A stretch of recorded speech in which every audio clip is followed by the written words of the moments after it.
The crystal chandelier above the ballroom exploded in a shower of sparks, and I dove across the marble floor, tackling Jeremiah just as the beam crashed down where he'd been standing seconds before. His body slammed into mine, warm and trembling, his breath ragged against my neck as the screams of the gala guests drowned out the thunder rumbling outside.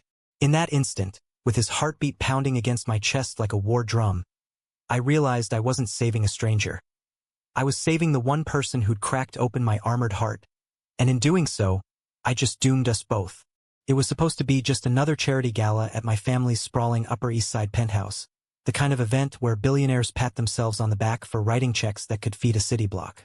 I'd inherited the family fortune from Dad, a Wall Street titan who'd built empires on the backs of people like Maria, our housekeeper of 20 years. Maria, with her calloused hands and quiet dignity, had raised me more than my own mother ever did, shuttling between our marble mausoleum and her cramped walk-up in the Bronx. Her son, Jeremiah? I'd barely noticed him until that night. He was 22, home from community college on break, roped into helping with the catering to earn some extra cash. Tall, with that effortless grace from years of dodging life's curveballs, he moved through the crowd like he didn't belong but owned every inch of it anyway. I spotted him first across the room, balancing a tray of flutes amid the swirl of Vera Wang gowns and Tom Ford tuxes. Our eyes met over the rim of my scotch, his a deep, stormy brown that pulled me in like the undertow off Coney Island. He smiled, tentative, and I felt it hit like a rogue wave. This kid, with his faded NYU hoodie peeking from under his vest when he thought no one was looking, was the first real thing in a sea of polished fakes. By midnight, we'd stolen away to the rooftop terrace, the city lights blurring below us like a million fireflies on steroids. "You ever feel like you're just playing a part in someone else's script?" he'd asked, leaning on the railing, the wind tugging at his curls.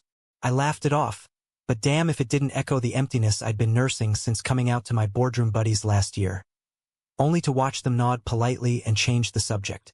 We talked for hours, or what felt like it.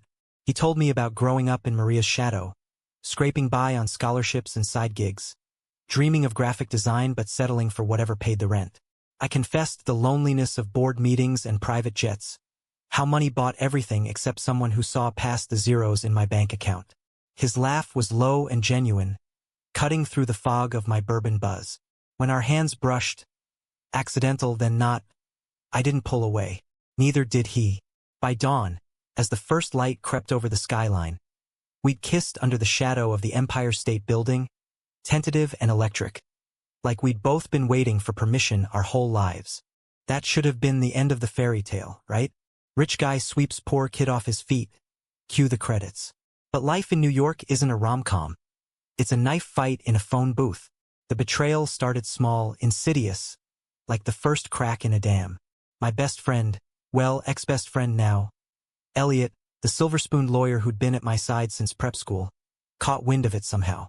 Maybe he saw us slip into the coat room during a lull in the speeches, or maybe Maria let something slip over coffee. Elliot cornered me the next week in my corner office overlooking the Hudson. His face twisted like he'd swallowed a lemon. "John, come on. The helps, kid? You're slumming it now? Think of the optics. Your father's legacy, our legacy, doesn't include tabloid fodder about you playing house with the maid's boy." I told him to fuck off, but the seed was planted. Doubt crept in like fog off the river. Jeremiah and I started seeing each other in secret. Stolen lunches in hole-in-the-wall delis in Harlem. Late-night walks along the High Line where no one knew my name. He sketched me in his notebook, capturing the lines around my eyes that no amount of Botox could erase. And I traced the scars on his knuckles from years of fixing bikes for neighbors. "You're not what I expected," he'd say, his voice soft against my skin. "You're real." And God, I wanted to believe him. For the first time, I wasn't Jonathan Hargrove III, the untouchable heir. I was just John, flawed and hungry for something that didn't come with a non-disclosure agreement. But Elliot didn't let it go. He started digging the way sharks smell blood. Turns out, Jeremiah had a record, a dumb kid mistake from high school, boosting a car with friends to impress a girl who ghosted him anyway. Petty theft, juvenile, expunged years ago. Elliot waved it in my face like a smoking gun. "He's using you, John. For the money, the connections. Wake up." I confronted Jeremiah that night in his mom's tiny kitchen, the air thick with the smell of arroz con pollo. Is it true? I demanded, my voice cracking like cheap china. He looked at me, those eyes wide with hurt, and nodded. Not in guilt, but in exhaustion. Yeah, it's true. But that was me at 16, lost and stupid. You think I don't know what people see when they look at me? The scholarship kid crashing the gala? We fought, ugly and raw, words flying like shrapnel. He accused me of buying into the class warfare bullshit, of never trusting him because deep down I didn't trust myself. I yelled that he should have told me, that secrets were poison in a city built on them. Maria walked in mid-rant, her apron dusted with flour, and the look she gave me, pure, unfiltered disappointment, hit harder than any boardroom takedown. Mijo, go cool off, she said to Jeremiah, then turned to me, her voice steady as steel. Senor Jonathan, you grew up in this house, but you never learned what home means. It's not the walls. It's the people who stay, even when it's hard. I stormed out, slamming the elevator doors on the life I'd built. For weeks, I buried myself in work. Mergers, acquisitions, the endless churn that kept the guilt at bay. Elliot threw himself a victory lap party at his Hamptons estate, toasting to getting back to basics. And I showed up numb, 3 whiskeys deep, pretending Jeremiah was just a blip, but the texts from him piled up like unanswered prayers. Miss your laugh. Maria asks about you. I'm sorry I wasn't enough. Each one carved deeper, until I couldn't look at myself in the mirror without seeing the coward staring back. The climax hit like a nor'easter, the kind that floods the subways and knocks out the power grid. It was the night of the annual Hargrove Foundation Gala. The same event, a year later, but everything sharper, more fragile. I doubled down on the charity work, funneling millions into youth programs in the Bronx. A half-assed penance for breaking Jeremiah's heart. He was there again, helping with setup, his frame leaner, eyes shadowed like he'd been carrying the weight of our wreckage solo. We avoided each other all evening, me schmoozing donors, him gliding through with trays of hors d'oeuvres. But fate, that cruel bastard, had other plans. The storm rolled in off the Atlantic just as the auction kicked off, lightning cracking the sky like God's own temper tantrum. Power flickered, then surged, and that's when it happened. The ancient chandelier, a family heirloom from some robber baron great-grandpa, groaned under the strain. Wires sparked, crystals trembled, and the whole damn thing started to give. The crowd gasped, frozen in their finery. But Jeremiah, who was closest, handing out programs under it, didn't flinch. He yelled for everyone to move, but no one listened until it was too late. I saw it in slow motion. The beam buckling, the cascade of glass hurtling down. My legs moved before my brain caught up, shoving through the throng, tackling him to the ground as the world erupted in chaos.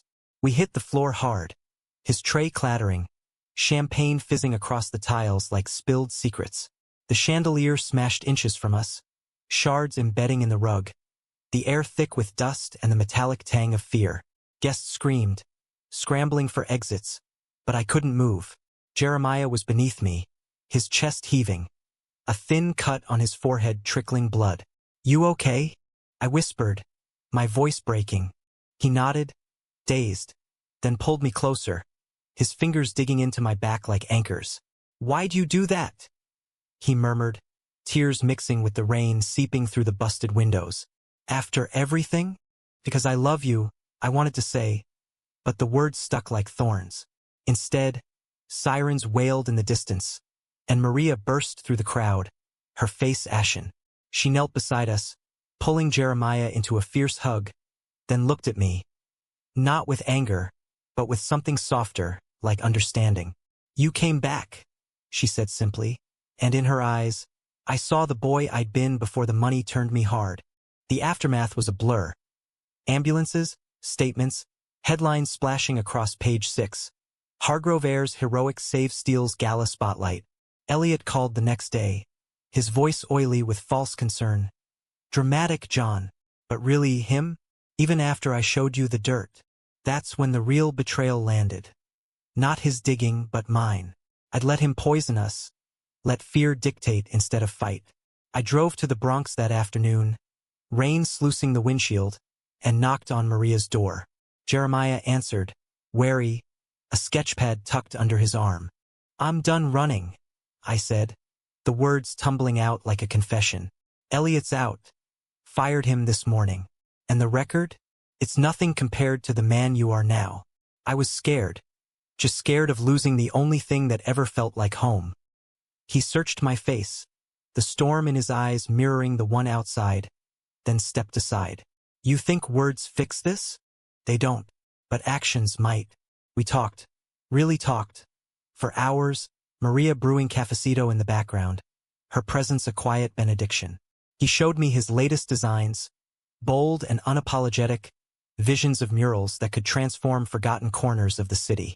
I told him about the Foundation's new initiative. Scholarships for kids like him, no strings, just opportunity. It wasn't grand gestures or trust funds. It was empathy, raw and earned. The kind that bridges chasms wider than the East River. We're not perfect. New York's too gritty for that. There are still whispers at galas, side eyes from old money cronies, nights when class wars flare up like summer heat. But we walk the high line hand in hand now, unashamed, his sketches in my briefcase, my doubts in his past. Maria calls us her two fools. And she's right, we are. Fools for believing love isn't a transaction, that vulnerability isn't weakness. In the end, it's not about the fall. It's about catching each other when the lights go out. The lesson? Empathy isn't learned in boardrooms or black-tie fundraisers. It's forged in the wreckage, shards of crystal and shattered trust, when you choose to see the person, not the pedigree. And in a city that chews up dreams and spits out bones, that's the real fortune.